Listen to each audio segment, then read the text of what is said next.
Olá pessoal, sejam bem-vindos a mais um episódio do nosso podcast de saúde. Eu sou o Marcos. Eu sou o Wanderson. Hoje a gente vai conversar sobre um tema que, apesar de muito comum, ainda é pouco falado, que é a doença renal crônica, também chamado de DRC. E para enriquecer a nossa conversa, convidamos o Dr. Eduardo Alarcon. Ele é médico nefrologista, especialista em doenças dos rins. Seja bem-vindo, doutor. Obrigado pelo convite, Marco, Wanderson. Quero falar que é um prazer estar aqui para falar de um tema tão importante. O que é doença renal crônica? Então, para começar, doutor, explica aí para a gente o que exatamente é a doença renal crônica. Claro, vamos lá. A doença renal crônica é uma condição em que os rins vão perdendo de forma lenta e progressiva a capacidade de funcionar. Eles deixam de filtrar o sangue corretamente, acumulando impurezas no corpo, e o problema é que essa perda geralmente é irreversível. Então, doutor, quando o rim começa a falhar, ele não volta ao normal? Infelizmente não, Marcos. E os rins são muito mais que fabricantes de urina. Eles regulam o equilíbrio de água e sais minerais, ajudam também a controlar a pressão arterial, produzem hormônios que estimulam a medula óssea a fabricar glóbulos vermelhos e até participam da saúde dos ossos. Ou então assim, se os rins não funcionam bem, o corpo todo sofre, né, doutor? Doutor. Quais são as principais causas para essa doença renal crônica? Vamos lá, as principais causas são a diabetes mellitus e a hipertensão arterial. Juntas elas representam a maioria dos casos. Além delas, há outros fatores de risco, como obesidade, idade avançada, histórico familiar de doença renal, tabagismo e uso frequente de anti-inflamatório. Algumas dessas doenças autoimunes, como o lúpus, também pode comprometer os rins.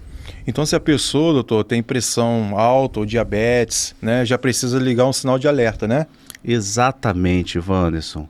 Essas pessoas precisam de acompanhamento regular, porque a chance de desenvolver doença renal é bem maior. Agora, doutor, uma dúvida que muita gente tem: como que eu posso perceber os sintomas dessa doença renal crônica? Marco, esse que é o grande desafio. No início, a doença costuma ser silenciosa. Muitas pessoas descobrem quando a função renal já está bastante reduzida. Ou seja, doutor, não dá para esperar sentir dor nos rins, para procurar ajuda, né? Isso mesmo.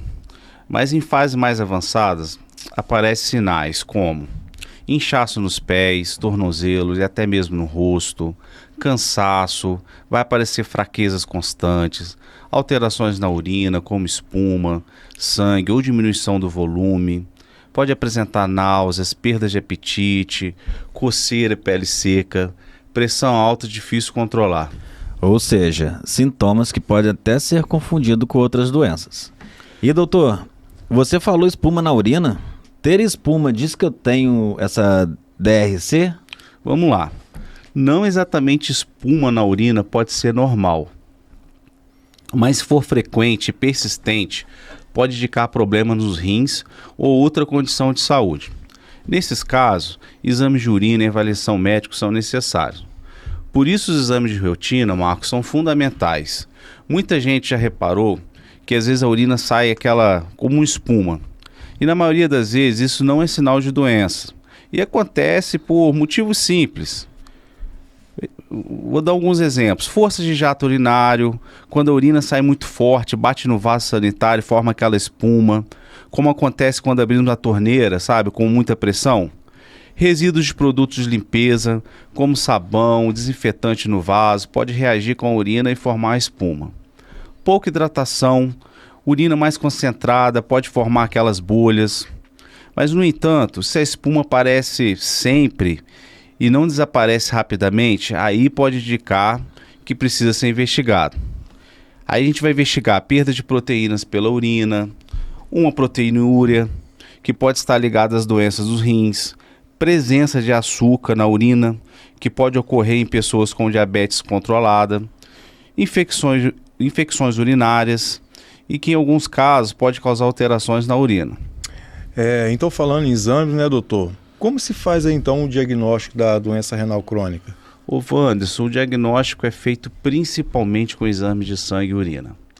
A creatinina no sangue é usada para calcular a taxa de filtração glomerular, que vai indicar quantos rins estão funcionando. Na urina, a gente vai avaliar se há perda de proteínas. Em alguns casos, a gente pode pedir ultrassonografia dos rins e até biópsia renal. Ah, sim. Doutor, já que o senhor falou em creatinina, né, me veio uma dúvida aqui. Tem muita gente que toma creatina, né, aquele suplemento, né, os atletas usam, né, principalmente esses atletas que fazem a atividade física de intensa na academia, né. Isso pode prejudicar os rins, no caso, nessa doença, levar uma DRC? Excelente pergunta, Wanderson. A gente precisa separar bem as coisas. Creatina e creatinina não são as mesmas coisas. Vamos lá. A creatina é um composto natural produzido pelo nosso corpo e também obtido pela alimentação, principalmente carnes e peixe. Ela é muito usada como suplemento esportivo, porque vai aumentar a energia para exercício de alta intensidade. Entendi. A creatinina, por outro lado, é um produto de quebra da creatina no organismo. É como um resíduo que o corpo produz e que precisa ser eliminado pelos rins.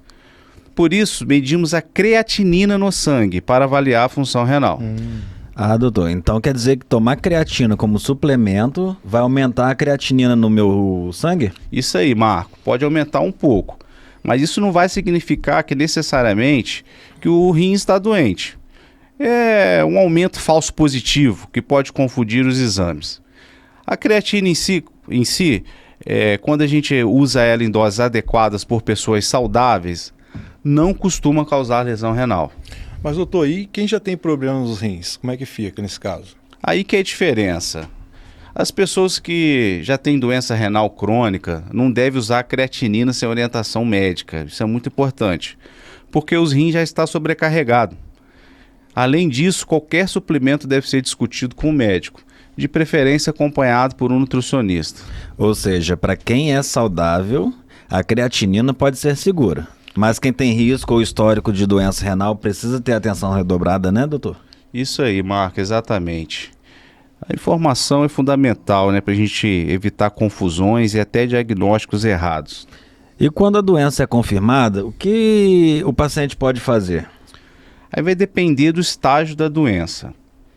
Nos estágios iniciais, a gente vai controlar os fatores de risco. A gente vai manter a pressão, a glicemia sob controle, ajustar a dieta com menos sal e proteína. A gente vai evitar cigarro, vai evitar álcool e seguir os medicamentos prescritos. Em casos mais avançados, pode ser necessário iniciar a diálise ou até mesmo um transplante renal.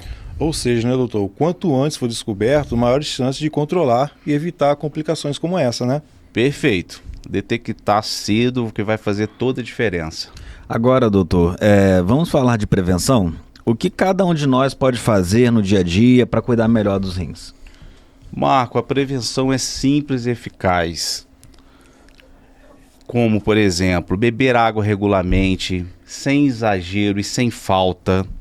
A gente ter uma boa alimentação equilibrada, evitando excesso de sal em alimentos ultraprocessados, praticar atividade física, controlar a pressão arterial e glicemia, evitar automedicação, principalmente com anti-inflamatórios, fazer check-up regulares, especialmente se tiver fatores de risco. Ou seja, hábitos que também ajudam na saúde do coração, do fígado e de todo o corpo, né, doutor? Exatamente, Wanderson. Cuidar da saúde dos rins é cuidar da saúde como um todo. Opa, bom, gente, deu para ver que a doença renal crônica é um problema sério, mas que pode ser prevenido e controlado com informações e acompanhamento médico. E se você tem diabetes, hipertensão ou histórico familiar, não deixe para depois. Procure seu médico e faça exames, cuide dos seus rins. Muito obrigado pela presença, doutor Eduardo Alarcon. E se você tem diabetes, hipertensão ou história familiar, não deixe para depois. Procure seu médico e faça exames, cuide dos seus rins. Isso mesmo. Informação e prevenção são as nossas melhores ferramentas contra a doença renal crônica. Obrigado você também, ouvinte, que ficou aqui com a gente até o final. E se esse episódio foi útil para você, compartilhe aí com seus amigos, familiares, colegas de trabalho. Okay? Até a próxima, pessoal. Até a próxima. Tchau, tchau.